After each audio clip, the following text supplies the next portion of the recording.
Magandang hapon mga kamutya, mga kaagimat. Ito na naman po ako, si Pepeng Agimat TV, para pag-usapan natin ang tungkol dito sa kahoy na pinaniniwala ang pampaswerte, na kung tawagin ay tagupaypay. Itong tagupaypay na itong kahoy, guys, ito'y nakukuha ito sa mga bundok. Ito'y kinukuha ng mga katutubo o ng mga katutubong aita, at ito'y nililinis nila para maging ganito kaganda. Ito pong mga ganito ay magkakarugtong to. Mga sanga-sanga ito na ito yung mga sanga-sanga, mga nakaganito ito, yung bang kapit-kapit yan. Yan. Ito pong kahoy na ito yung nagtataglay ng pangpaswerte sa lahat ng bagay. Ito po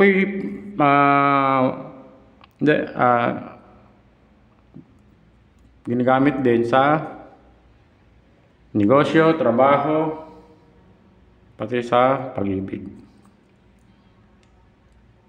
Itong kahoy na tagupaypay, kung ito'y gagamitin nyo sa trabaho, ito'y napakaganda.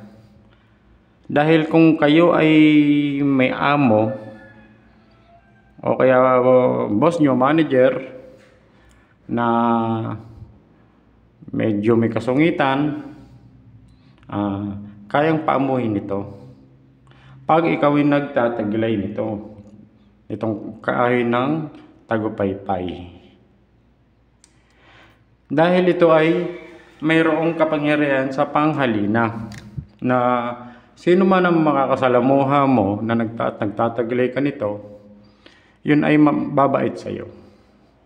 Iba ang dating mo sa kanya pag ikaw ay nagtatangan ka ng ganitong gamit na itong tagupaypay. Ito rin ay pinaniniwalaan na napakaganda sa negosyo. Kung kayo halimbawa may tindahan, o kaya may grocery o online selling ang mga negosyo nyo, ito po ay napakagandang gamit. Dahil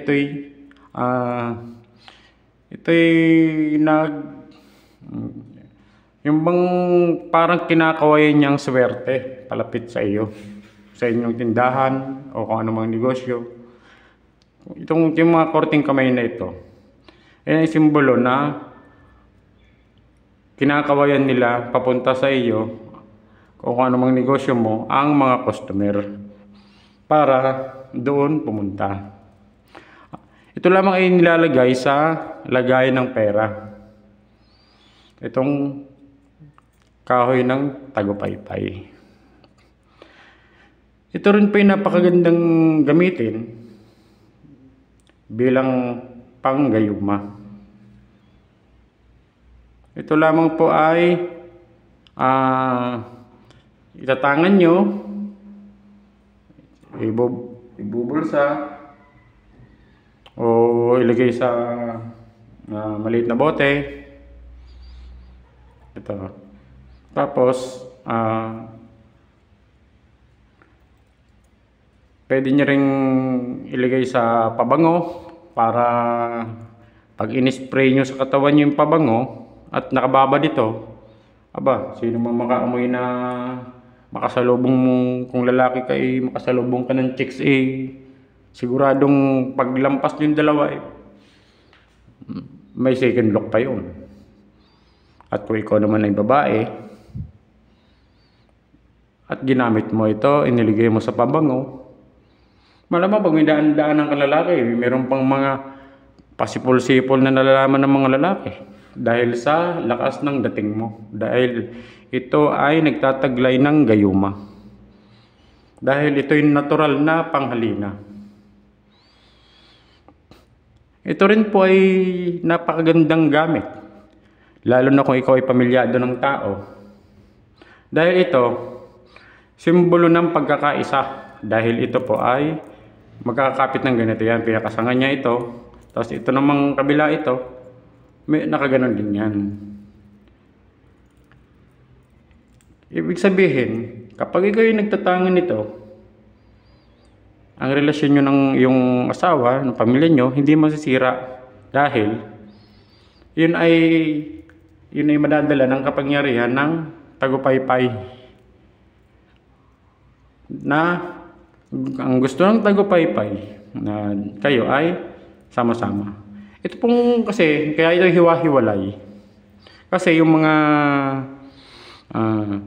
sa mga pinanggagalingan naman ito, sa mga nabibilihan ng mga Lucky Charm, normal lang pong pag-iwa-hiwalayin nila para makita ang itsura ng gamit.